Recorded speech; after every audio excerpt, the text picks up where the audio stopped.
Hi hello నమస్తే, నేను మీ వాసుదేవన్.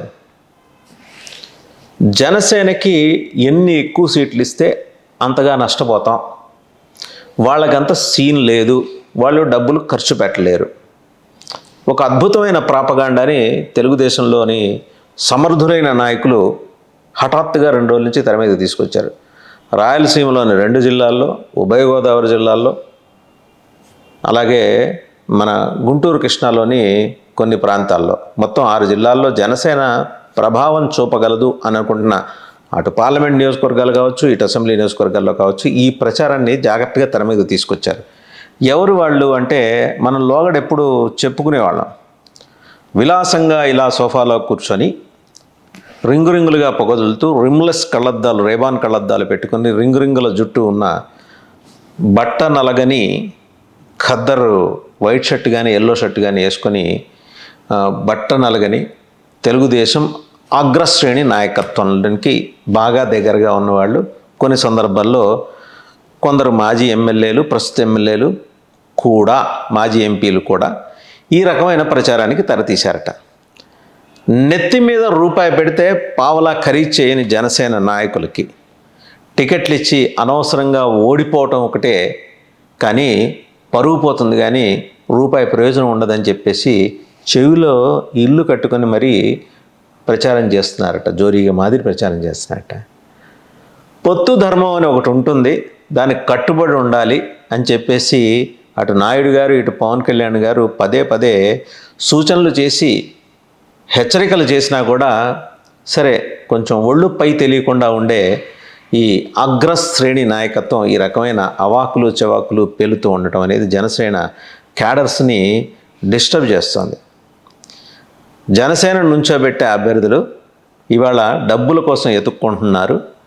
అలాగే ఫైనాన్షియల్ క్రంచ్ కారణంగా మేము ఇంత ఖర్చు పెట్టగలం, అంత ఖర్చు పెట్టగలం అని చెప్పిన వాళ్ళు కూడా ఇవాళ అదృశ్యం అయిపోతున్నారని చెప్పి ఒక ప్రచారాన్ని తెలుగుదేశం చాలా జాగ్రత్తగా, కన్వీనియంట్గా తీసుకొస్తుంది. ఈ 6 జిల్లాల్లో ఇది ఎస్టాబ్లిష్ అయింది. దీనికి సంబంధించిన మెసేజ్లు, వాయిస్ మెసేజ్లు కూడా నాకు కొన్ని చేరినాయి, తెలుగుదేశం నాయకులు మాట్లాడుతున్నవి. వాళ్ళు ఓపెన్గా కొన్ని చోట్ల, అంటే ఆఫ్ రికార్డ్ కన్వర్జేషన్స్ కోసం చేసే సమావేశాల్లో ఈ రకమైన మాటలు మాట్లాడుతూ జనసేన నాయకులు ఎవరైనా వాటికి హాజరైతే వారిని ఇన్సల్ట్ చేస్తూ మాట్లాడటం కూడా స్పష్టంగా కనిపిస్తూ వస్తుంది. ఎందుకంటే ఇప్పుడు ఇవాళ రేపో సీట్ల సర్దుబాటుకు సంబంధించి, పొత్తుకు సంబంధించి ప్రకటన జరిగే అవకాశం ఉంది. కాబట్టి ఈ ప్రచారాన్ని తీసుకొస్తున్నారు. అంటే వాళ్ళ మెయిన్ ఎజెండా ఏంటంటే జనసేన అభ్యర్థులను ఓడగొట్టడం, తెలుగుదేశం అభ్యర్థులను గెలిపించుకోవటం. మరి జనసేన అప్రమత్తం అవ్వాలి కదా. కమాండర్ ఇన్ చీఫ్ దాకా ఈ వ్యవహారం వెళ్తోందా చెప్పలేం. ఎందుకంటే విష్ణుమూర్తిని చేరుకోవాలంటే వైకుంఠంలో 7 ద్వారాలు దాటుకుంటూ వెళ్ళాలి. ఈ 7 ద్వారాల దగ్గర కూడా సాలభంజికల మాదిరి పవన్ కళ్యాణ్ గారి అతి ముఖ్య అనుయాయ వర్గం ఉంటుందన్నమాట. వారందరినీ దాటుకొని నాదెళ్ల మనోహర్ గారి దగ్గరికి వెళ్ళాలి. వారు కూడా అప్రూవ్ చేస్తేనే పవన్ కళ్యాణ్ గారి దగ్గరికి వెళ్ళాలి. ఇది బయట ప్రపంచంలో ఉన్న ప్రచారం. పోనీ ఇది కాదు అని చెప్పడానికి జనసేన నుంచి అఫీషియల్గా ఒక కమ్యూనికేషన్ ఉండదు.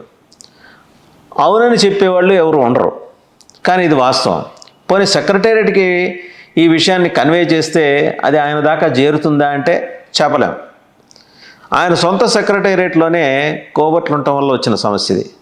మరి పవన్ కళ్యాణ్ గారు ఈ విషయంలో మీరు ఈ వాస్తవాన్ని ఎప్పుడు తెలుసుకుంటారు, జనసేన క్యాడర్స్ ఆస్పిరేషన్స్కి తగ్గట్టు మీరు ఎప్పుడు నడుచుకుంటారు అని చెప్పేసి జనసేన ద్వితీయ శ్రేణి నాయకత్వం, కొందరు కార్యకర్తలు కూడా, సీనియర్ కార్యకర్తలు కూడా ప్రశ్నిస్తూ వస్తున్నారు. మీరైతే దీని మీద ఒక కాల్ తీసుకోవాలి పవన్ కళ్యాణ్ గారు. ఎందుకంటే ఎన్నికల వేళ దగ్గర పడుతున్న సమయంలో ఈ రకమైన దుష్ప్రచారం అనేది జనసేన మీద, ఆర్థికంగా వీళ్ళకి అంత దన్ను లేదు, బలం లేదు, దమ్ము లేదు, వీళ్ళు ఎలక్షన్కి కావాల్సిన కనీస ఖర్చులు కూడా పెట్టుకోలేరు అని చేస్తూ ఉన్న ప్రచారం, తెలుగుదేశంలోని ఒక సెక్షన్ ఆఫ్ లీడర్స్ చేస్తున్న ప్రచారాన్ని మీరు నిలవరించకపోతే ఇది ఓటింగ్ మీద ఇంపాక్ట్ చూపిస్తుంది, పోల్ మేనేజ్మెంట్ మీద ఇంపాక్ట్ చూపిస్తుంది, బూత్ మేనేజ్మెంట్ మీద ఇంపాక్ట్ చూపిస్తుంది. దీన్ని మీరు అంగీకరిస్తారా? ఈ రకమైన దుష్ప్రచారాన్ని దీన్ని మీరు అనుమతిస్తారా? దీన్ని ఎక్కడో ఒక చోట దీనికి పులి స్టాప్ పెట్టాలి అని జన సైనికులు కోరుకుంటున్నారు. నాకు తెలిసి మీరు ఈ పాటికి ఆ ప్రయత్నం మొదలెట్టుంటారు. ఇటువంటి దుష్ప్రచారం ఎక్కడన్నా జరుగుతున్నా సరే దాన్ని మీరు చంద్రబాబు నాయుడు గారి దృష్టికి తీసుకువెళ్ళి ఉంటారు. కానీ చాలా బలంగా తీసుకెళ్ళాలి. ఎందుకంటే ఓటు ట్రాన్స్ఫర్ ఒకటి గుర్తుపెట్టుకోండి, ఓటు ట్రాన్స్ఫర్ కావాలంటే మీ కార్యకర్తల ముందర వాళ్ళ ఆస్పిరేషన్స్కి తగ్గట్టుగా మీ నాయకత్వం ఉండాలి, జనసేన నాయకత్వం ఉండాలి. మీ ఓటు తెలుగుదేశానికి ట్రాన్స్ఫర్ అవటం ఎంత ముఖ్యమో తెలుగుదేశం ఓటు కూడా జనసేనకి ట్రాన్స్ఫర్ అవటం అంతే ముఖ్యం. అది పొత్తు ధర్మం. మీరు ఎప్పటి నుంచో మొత్తుకుంటూ వస్తున్నది, పొత్తుల గురించి మీరు మొత్తుకుంటూ వస్తున్నది.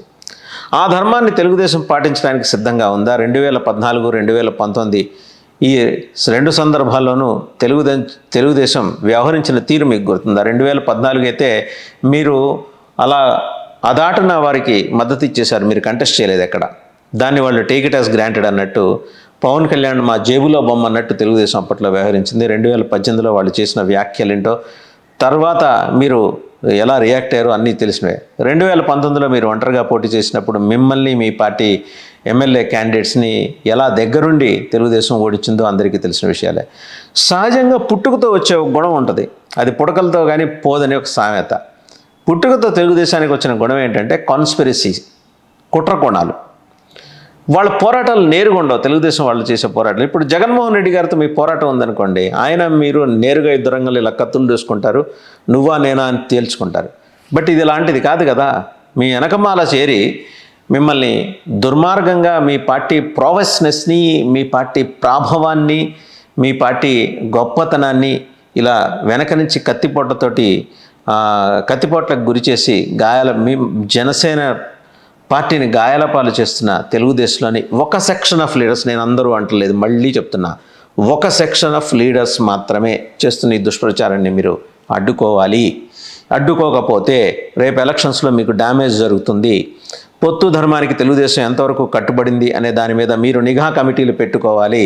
ఇది మీ పార్టీని ఖచ్చితంగా అధికారంలో చూడాలని కోరుకుంటున్నా, భావిస్తున్న చాలామంది భావన. ఆ భావనకు తగ్గట్టుగా మీరు యాక్ట్ చేయాలి, వాళ్ళ అభిప్రాయానికి తగ్గట్టుగా మీరు అప్రమత్తం కావాలి. ఇది తక్షణ అవసరం. ఆ మాటకు వస్తే తెలుగుదేశం నుంచోబెట్టాలని అనుకుంటున్న అభ్యర్థుల ఆర్థిక స్థితిగతుల్ని ఒక్కసారి పరిశీలన చేస్తే, ఒకవేళ సుజనా చౌదరి లాంటి వాళ్ళు ఎక్కడైనా రంగంలోకి దిగితే అలాంటి ఒకళ్ళు ఇద్దరు తప్పితే తెలుగుదేశం మాత్రం ఆర్థికంగా బల సంపన్నుల్ని ఎక్కడ నుంచోబెడుతోంది ఒకటి చూసుకోవాలి.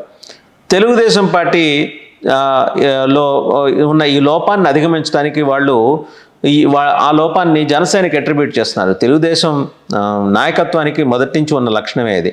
చంద్రబాబు గారు తాను ఏది చేస్తారో అది అవతల వాళ్ళు చేస్తున్నట్టుగా చెప్పే ప్రయత్నం ఎప్పుడూ చేస్తూ ఉంటారు. ఆ రకంగా ఆయన మరీ పాత చింతకాయ పచ్చడి ఫార్ములాని ప్రయోగిస్తూ ఉండటం వల్ల చివరికి అది ఆయన ఫార్ములాల రహస్యాలన్నీ బయటపడిపోయాయి. ఇవాళ కూడా అదే రకమైన ఫార్ములా. వాళ్ళ దగ్గర డబ్బు లేదు కాబట్టి జనసేన నుంచునే వాళ్ళ దగ్గర కూడా డబ్బు లేదు.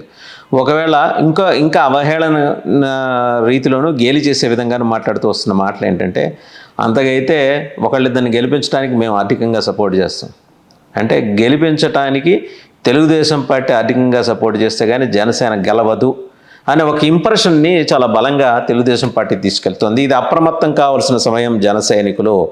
ఖచ్చితంగా 50 సీట్లతో మీరు అసెంబ్లీలోకి అడుగు పెట్టాలనుకున్నప్పుడు ఇలాంటి పిచ్చి వ్యవహారాలకి మీరు ఎక్కడో ఒక చోట కత్తెర వేయకపోతే మాత్రం జనసేనకి ఇబ్బందులు తప్పవు. అప్రమత్తం కండి జనసేనాని.